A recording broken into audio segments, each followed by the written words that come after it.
Hello friends, உங்களில் எவ்வளோ பேருக்கு நூடுல்ஸில் ஆயில் கம்மியாக இருந்தால் பிடிக்கும்னு சொல்லுங்களேன். இப்போ பாருங்களேன், நான் காமிக்கிறது பார்த்தீங்கன்னா வீட்டு பக்கத்தில் நூடுல்ஸில் ஆயில் ரொம்ப கம்மியாக இருந்துச்சுங்க. ஸோ ஃபஸ்ட்டு பார்த்தீங்கன்னா ஒரு ஆயிலில் ஆனியன்ஸை போட்டு ஃப்ரை பண்ணுறாங்க, அப்புறம் வெஜிடபிள்ஸ்லாம் போட்டு ஃப்ரை பண்ணுறாங்க.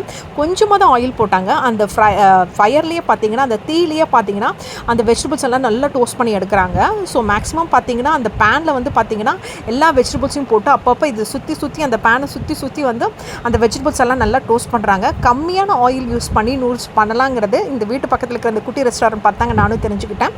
ஸோ ஃபஸ்ட்டு வந்து பார்த்திங்கன்னா ஆனியன்ஸ் எல்லாம் போட்டுட்டு கேப்சிகம் எல்லாமே போட்டுட்டு அதுக்கப்புறம் வெஜிடபிள்ஸ் போட்டிருக்காங்க. அப்புறம் நூடுல்ஸ் ஆல்ரெடி பாயில் பண்ணி ஒரு ட்ரேயில் எடுத்து வச்சுருந்தாங்க. அதை நீட்டாக எல்லாம் கவர் பண்ணி தான் வச்சுருந்தாங்கங்க.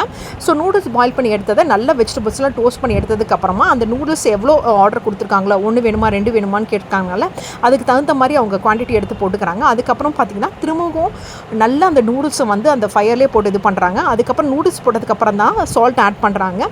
அதுக்கப்புறம் பார்த்திங்கன்னா சில மசாலா ஐட்டம்ஸ்லாம் ஆட் பண்ணுறாங்க. அதுக்குன்னே ஒரு ட்ரே வச்சுருக்காங்க, நிறையா மசாலா வச்சுருக்காங்க.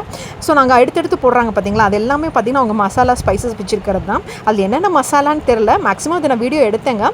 ஸோ பார்த்திங்கன்னா சில்லி பவுடரு என்னென்னமோ பவுடர், பெப்பரோ சம்திங் என்னமோ போட்டாங்க. ஸோ அதில் என்னென்ன மசாலா என்னால் ஆட் பண்ணுறாங்கன்னு என்னால் கண்டுபிடிக்கல. அதுக்கப்புறம் அவங்க அந்த ஸ்டிக் வச்சு அந்த ஜாப்பனீஸ்லாம் வச்சு யூஸ் பண்ணுவாங்களே, அந்த மாதிரி ஸ்டிக் வச்சு நூடுல்ஸ் அப்படி சுற்றி எடுத்தாங்க. பார்க்குறக்கே செம்மையாக இருந்துச்சுங்க. ஸோ மேக்ஸிமம் கொஞ்சமான ஆயில்லையும் பார்த்திங்கன்னா நம்ம நிறையா போட்டு பண்ணலாம் அப்படிங்கிற பண்ணாங்க. கடைசியாக பார்த்திங்கன்னா அந்த சோயா சாஸ் ஆட் பண்ணுறாங்க.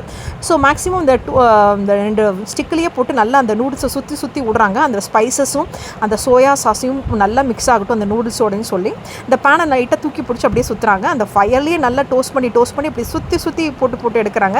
திருப்பி சுற்றுறாங்க. அந்த செஃப் எல்லாம் பண்ணுவாங்க இல்லைங்களா, அந்த மாதிரி பார்க்குறக்கே செமையாக இருந்துச்சு.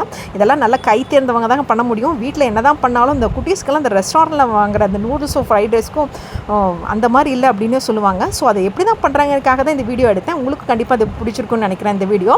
ஸோ கம்மியான ஆயிலையும் நூடுல்ஸ் பண்ணலாங்கிறது இந்த குட்டி ரெஸ்டாரண்ட்டில் அவங்க பண்ணுறதை பார்த்து தெரிஞ்சுக்கிட்டேன். இதை பண்ணுறது ஒரு ஹிந்திக்காரர் தான் தெரிஞ்சது பார்க்கும்போது.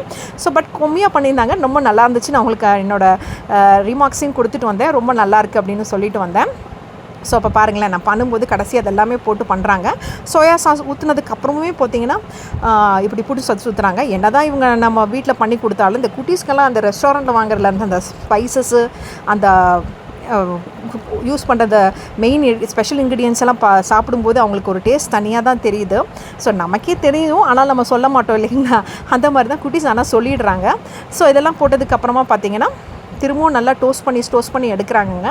ஸோ மேக்ஸிமம் பார்த்திங்கன்னா கொஞ்சமான எண்ணெயிலேயே போட்டு அந்த பேனில் போட்டு திருப்பி சுற்றி எடுக்கிறாங்க. ஸோ கடைசியாக பார்த்திங்கன்னா ஒரு கரண்டி வச்சு நல்லா போட்டுட்டு லைட்டாக அந்த கொத்தமல்லி தலையெல்லாம் போட்டுட்டு திரும்பவும் சுற்றி எடுக்கிறாங்க. கடைசியாக கொத்தமல்லி தள்ளி போட்டால் முடிஞ்சதுன்னு நம்ம நினைப்போம்ல, இல்லை திரும்பவும் போட்டு கரண்டியில் போட்டு சுற்றி அந்த தீயிலேயே போட்டு திரும்ப டோஸ்ட் பண்ணி காட்டுறாங்க. ஸோ பார்க்கும்போது உங்களுக்கே தெரிஞ்சிருக்கும். ஸோ இந்த மாதிரி தான் பண்ணுறாங்கங்கிறது உங்களுக்கு காட்டுறேன். பட் நான் சொல்ல மறந்தது பார்த்தீங்கன்னா அவங்க என்ன ஸ்பைஸ் மசாலா ஆட் பண்ணுறாங்கன்னு தான் நான் பக்கத்துலேயே இருந்தோம் என்னால் தெரிஞ்சிக்க முடியல. ஸோ மேக்ஸிமம் நம்ம வீட்டில் பெப்பரு, சால்ட்டு, சில்லி சாஸ்லாம் தான் நான் போடுவோம். பட் இவங்க போடுற மசாலா தான் தெரியல. நீங்களும் ட்ரை பண்ணி பாருங்கள்.